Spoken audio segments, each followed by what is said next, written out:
Do you ever say yes to your mom when everything inside you is screaming no? It's not because you're weak. It's because of two core reasons. One, how much you value yourself. And two, the fear of what will happen if you prioritize yourself. By the end of this video, you'll understand these two root causes and know what to do to start healing them. I used to feel like a horrible daughter for wanting to live my own life until I realized that my self-sacrifice wasn't what made me a good person, and it wasn't helping my relationship with my mom. Hi, I'm Lori Dejanay. I help women heal from toxic relationships with their mothers so they can finally feel free to live life on their terms without feeling guilty for it. If you repeatedly do what your mom wants at your own expense, I recommend watching my video on codependency here. I describe what it is, why it happens, and how it impacts you. Over and over, you give up the things that you really want to try to please your mom. But it's never enough, is it? You answer her calls when you're exhausted, or you obsessively look for solutions to her problems. I used to do both of these things and many more. But why? Let's dive into root cause number one, your self-worth. You are not alone in this one. I think this is a universal human struggle that gets triggered by things like cultural norms, the entertainment industry, and social media. But its roots are in childhood. As a child, you formed the foundation for your sense of self-worth by how your family treated you. Whether you received the message directly or indirectly, you started believing the lie that you just weren't that valuable. And it breaks my heart because it's so not true. As one of my favorite teachers, Marie Forleo, says, you are a one-time mega event in the universe. The reality is, you matter so much. But even the most well-meaning and loving mother could have conveyed the message to you that you weren't that important because she simply lacked time, emotional skills, resources, or her own self-worth.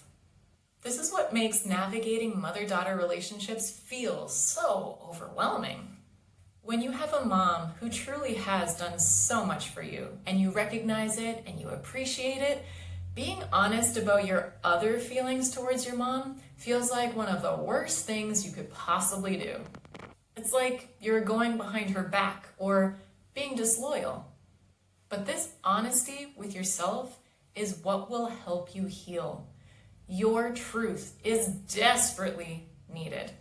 We'll talk more about this later in the video. The amount you value yourself could have been influenced by many things in childhood, like how much attention you receive.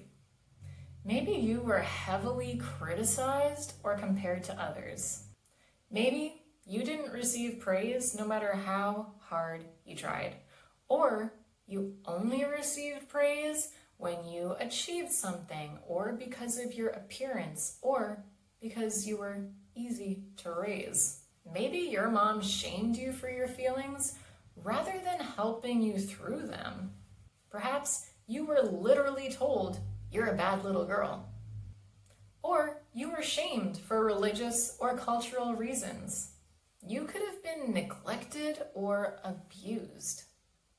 Maybe you were bullied in school, but you didn't have anyone safe at home you could talk to about it. The list goes on. And when you're developing your sense of self and your identity at this early stage of life, you're easily and heavily influenced by your family. And let's face it, parents are humans. They make mistakes, and they come with their own set of baggage that needs to be healed. Plus, the standard of what makes someone a good parent keeps evolving. We understand more and more what children really need and what happens to them when they don't receive it. On top of the original pains that I mentioned earlier, like rejection, criticism, and so on, is the additional pain of not having a mom you can go to for help. A mother who doesn't admit faults, comfort you, or take measures to protect you just adds insult to injury. As a child, you easily could have interpreted your mom's emotional unavailability to mean that you weren't worth her time, her effort, or her kindness. And with this foundational belief, if you're not worth your own mom's time, effort, and kindness, are you worthy of it from anybody? This is huge because naturally this influences all the other relationships in your life. This core belief that you don't really matter is why you choose and stay in relationships with lovers, friends, bosses, colleagues, and so on. People that don't truly treat you like you matter. When I was growing up, one of the things that shaped my sense of self-worth was feeling like I was alone to navigate my big emotions. By simply observing my mom's behavior, I got the clear message that negative emotions weren't okay. I often witnessed my mom go into the bathroom, I heard her cry, and then she'd walk out like everything was okay and nothing had ever happened. My mother was my model for how to deal with sadness and overwhelm. I remember not wanting to rock the boat or be a burden with my true feelings. My mom and I did not talk about emotions or how to process them. When I got older, whenever we had an issue to talk about, my mom would say things like, "You're so sensitive," or "What's wrong with you?"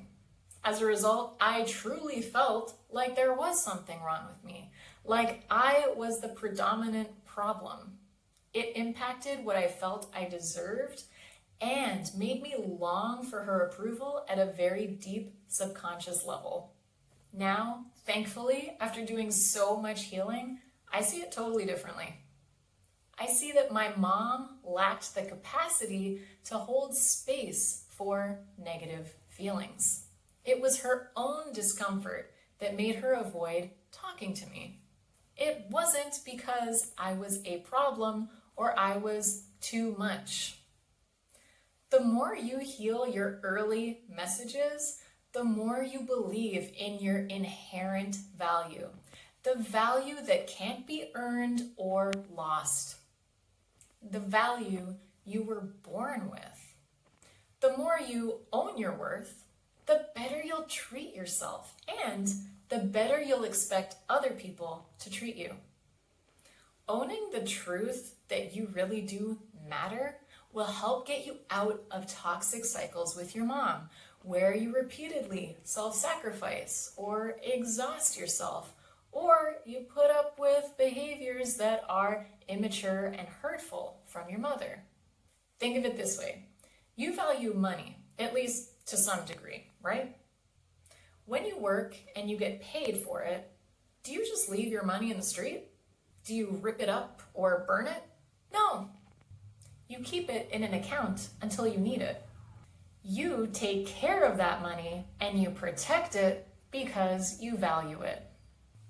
The more you value yourself, the more you'll take care of yourself in and out of your relationship with your mother. If you want to increase your self-worth, I have tips for you later on in the video. I also recommend downloading my free ebook, The Guilt-Free Boundary Guide. I have a section in the book that covers self-worth, plus a bunch of other useful and practical tips like how to self-regulate, and word-for-word scripts you can use when setting boundaries with your mom. You can download this free guide in the link below. Let's talk about core reason number 2 that you feel stuck in a toxic relationship with your mom. Fear of the consequences of prioritizing yourself. You put your mom's needs ahead of your own because you're simply scared of what will happen when you change. Big decisions like where to live and whether or not you want to have kids, and small choices like if you want to have lunch with your mom this weekend or stay home and catch up on laundry. Everything is influenced by your fears. The most common fears running your daily decisions are, what will others think of me? You're terrified that you'll be seen as bad, selfish, or ungrateful if you put yourself first. Fear number 2, will my mom be okay? If you do something that goes against your mom's wishes or her demands, you're scared that you'll hurt her feelings. Or in the case of an addiction, will she relapse? Or, and this was one of my biggest fears during my mom's mental health crisis, will my mom end her own life? So many of your decisions come with immense pressure, and it often feels easier to just do what hurts you so that you avoid having your mom be hurt. Fear number 3, will I lose love? You may have noticed that when you displease your mom, she pulls away, either from you or from other people. So you're scared of her pulling away from you. You crave connection and reassurance from your mom, and anything that might threaten that feels incredibly scary. Fear number 4, how will my mom react? Guilt trips, shaming, criticism, arguments, rages, tantrums, gossip, the list goes on. When your mom doesn't get her way, her dysregulated and immature behaviors are really hard to bear. Fear number 5, how will I make it on my own? You might subconsciously fear that if you don't show up for your mom in the way that she wants you to, she will take away something that you need. She'll stop showing up for you in some way. Maybe you fear losing money, housing, her guidance, help with babysitting, or having meals made for you, and so on and so on. You're trading in your adult autonomy for the safety net of what your mom can provide for you. Do you relate to any of these fears? Let me know in the comments below. Which ones are the hardest for you? I used to have all 5 of these fears keep me stuck in enmeshment and codependency with my mom. Whenever I did choose to prioritize myself, I felt immense guilt. The last thing I wanted to do was hurt my mom's feelings. And honestly, feeling like you have to choose between yourself or your mom is a horrible place to be. As I increased my own sense of self-worth, all the fears gradually became weaker because I started caring more about my own life decisions than whether or not other people were happy with them. You being happy with how you're living your own life will matter so much more to you than whether or not your mom is happy with it. And that is a really great place to be. Next, we'll talk about tips on how to overcome these fears. But before I do, if you're getting value out of this video, please like it and subscribe to the channel. Hit the bell icon to be notified of when new videos come out. Everything you do helps the channel grow and reach more women who really need it. Thank you so much for your support. And if you're already a subscriber and you're returning to the channel, welcome back. Big thanks goes out to Echo for your comments on my codependency video. She says, you described exactly what I've been going through, and it gave me so much hope for healing. Thank you for this. Thank you for showing up. And Animal Spirit. She says, thank you for these videos. I downloaded your How to Set Boundaries with Your Mom. So grateful to finally have this help. I'm so grateful that you are showing up and you're getting value from the channel. Thank you. Earlier, we talked about how being honest with yourself will help you heal. Tip number 1 is to write a letter to your mom that you do not send. One of my favorite counselors on YouTube, Sven Erlandson of Badass Counseling, who I am not affiliated with, he's just done some work that's really helped me. He's a big promoter of the unsent letter. It's a really effective way of tapping into your truth and releasing suppressed emotions. It's something I use in my life now, and I wish I had done more of while I was transforming my relationship with my mom. Simply get out a piece of paper and a pen, or you can type it out, but I like pen and paper, and start with Dear Mom. Then let whatever comes out, come out. Don't edit yourself. Remember, the whole point of this exercise is to start being honest with yourself about how you really feel, not how you think you should feel. This healing exercise can bring up anger, sadness, and guilt, which are totally normal, but uncomfortable. If you're concerned about that, it's okay. Keep it short. Set a timer for 2 to 5 minutes and just write for that long. Feeling your true feelings can legitimately be overwhelming, especially if you're new to it. What I've learned in the process is to be strategic about when you do this. Pick a time when you're not obligated to do something right afterwards. Make sure you have some time to yourself afterwards to just rest or reward yourself. Keep doing this exercise and build yourself up to the point that you can write until you have nothing left to write. I love the unsent letter because it really helps you connect to yourself and feel a sense of relief later on at a very deep level.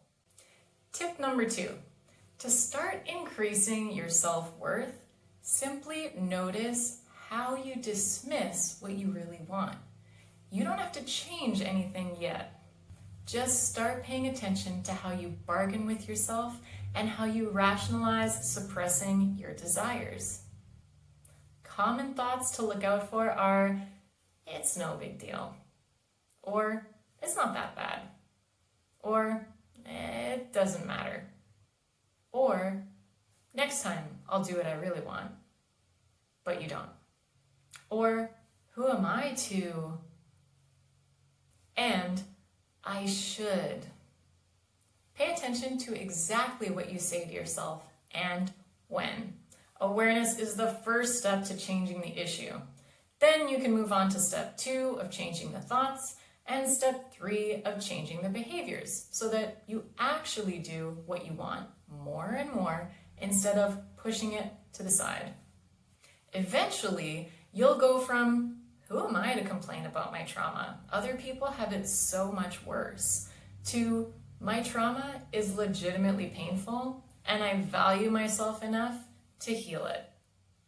Or in the simple day-to-day, you'll go from, I really don't feel like calling my mom right now, but it's no big deal, to I'm not obligated to call my mom. I will call when it's right for me. Tip number 3, to help you with the fear of what will happen if you prioritize yourself, stop auto-reacting. This was a big one for me. Usually, when your mom asks for a favor, you say yes right away. When she invites herself over, you say, okay. When she calls, no matter what you're in the middle of or how you're feeling, you pick it up. At this beginning stage, it doesn't actually matter whether you do it or you don't do it, whether you say yes or you say no. What matters now is you start breaking the pattern of automatic yeses and you start forming the pattern of asking yourself what you want.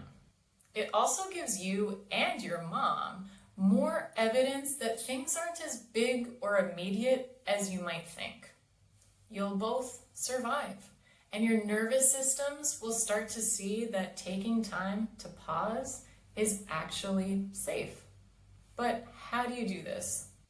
You can simply pause and take a breath before you respond or take action. I know it's tempting to underestimate the simplicity of this, but it does work over time.